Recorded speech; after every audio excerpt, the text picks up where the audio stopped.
అందరికీ నమస్కారం. నా వాయిస్ వినపడుతుందా? వినబడుతుంది సార్.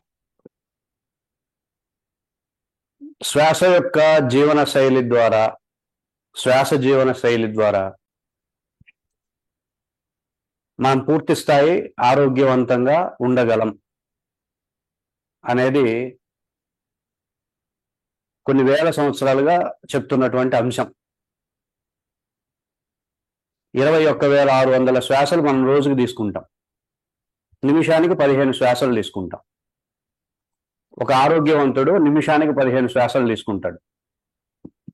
ఇవే 15 శ్వాసల్ని తగ్గించే విధంగా ప్రయత్నం చేస్తే తను పూర్తి స్థాయి ఆరోగ్యవంతుడు అవ్వడమే కాకుండా సృష్టికి అనుసంధానం అవ్వగలుగుతాడు. తద్వారా సంకల్పాలను సిద్ధించుకోగలుగుతాడు.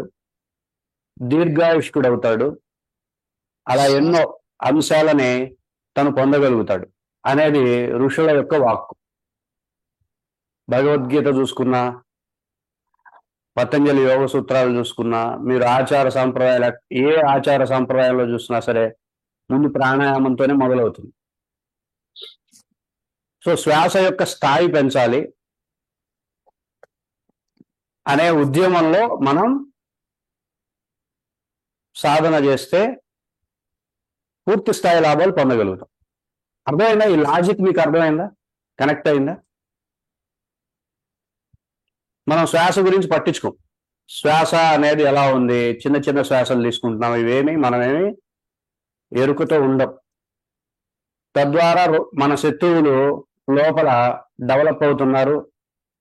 క్యాన్సర్స్, ఇట్లాంటి థైరాయిడ్, ఇట్లాంటి ఆటో ఇమ్యూనిటీ డిసీజెస్, దీర్ఘకాలిక రుగ్మతలు, ఇవన్నిటి బారిన పడుతున్నాం.